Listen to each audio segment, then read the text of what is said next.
Catus Maximus here, this time with a review of the newest generation of PowerBuilt ratchets.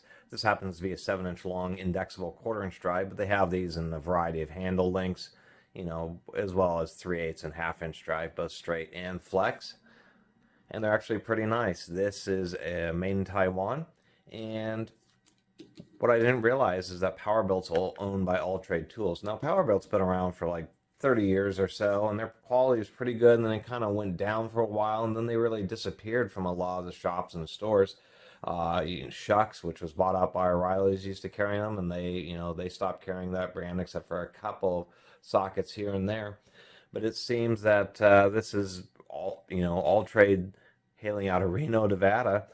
This is their premium brand, so apparently they decided to put in some effort and try to rebuild their PowerBuilt's name a bit with these ratchets, at least, and they are pretty nice. It is quick release, so not quite as strong as, say, a solid anvil, but otherwise a pretty competitive ratchet. It has a pretty darn nice finish.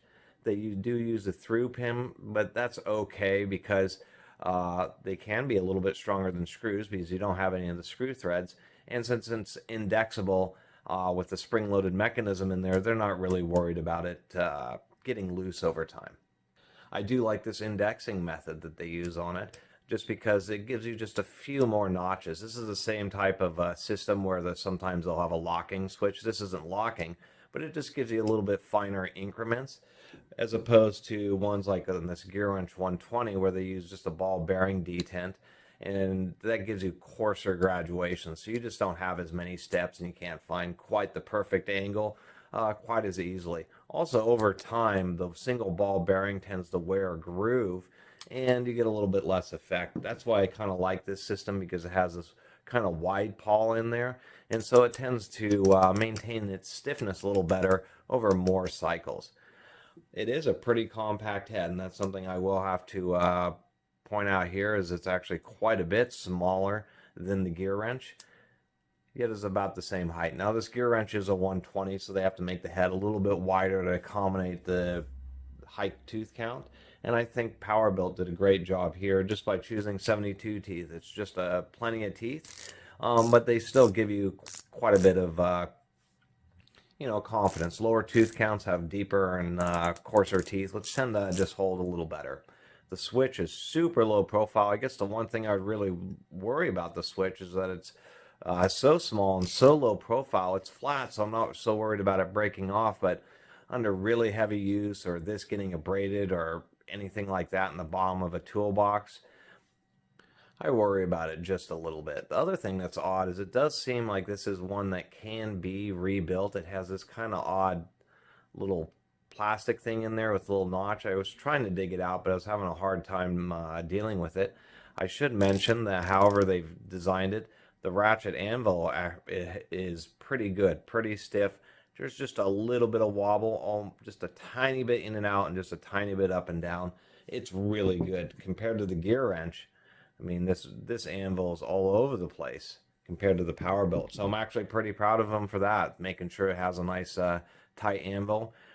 Pretty low, well recessed quick release button that's no higher than the switch itself, so that's not going to get bumped or anything. And then this handle, I've been talking all about the head and the indexing. It is a nice long 7-inch, so that's plenty of length. The one disappointment, as you can see right here, the canter, the angle, or the twist of the handle isn't exactly 90 degrees, so that'd be the real defect. But I really like the idea of this handle, that it's wide, perpendicular to the action of the ratchet, so you just get a little bit more comfortability. I really like the logo here, this embossed logo.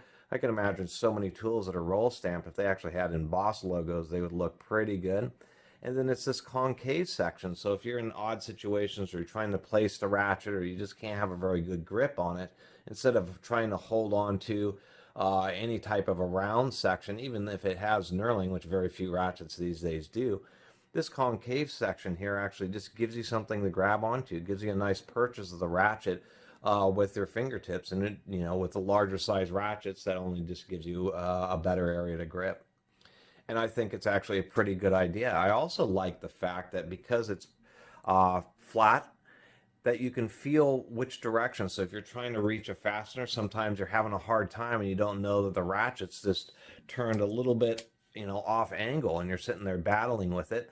Where with this flat handle here, it's really easy to grab it and know that, okay, you need to be like that to get on the fastener, or flip it this way and be in this situation where you may be blind or reaching up under a dash.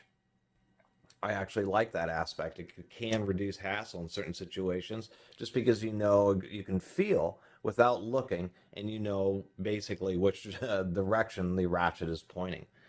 So I kind of wanted to bring that point up. I've kind of harped on PowerBuilt on some of their tool quality in more than one video, but I decided to give them a shot when I kind of saw this interesting handle, and picked up this 1/4 inch. I think I paid like 16 bucks or something for it, so it was a reasonable price. And to tell you the truth, it's not a bad ratchet. It has a beautiful fit and finish. The part number is actually pretty nice. I was wise. They made just a nice little area where they could print the part number. It's in the recess, so it won't get worn out so much, and I think that's actually a nice attention to details. They have a specific little spot just for the part number, and once again, the embossed logo looks pretty cool. So not a bad little ratchet.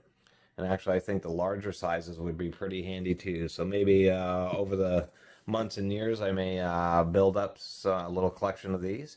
But I think it's pretty cool. It's not often that a manufacturer actually tries to come back. Although SK is the story of a tool company that has come back again and again. But I like the way PowerBuilt's trying something different with ratchet handles, trying to maybe move forward a little bit on ergonomics. So anyway, I really appreciate everybody who's been watching and subscribing. And if you haven't subscribed, please do. Until next time, Catus Maximus out.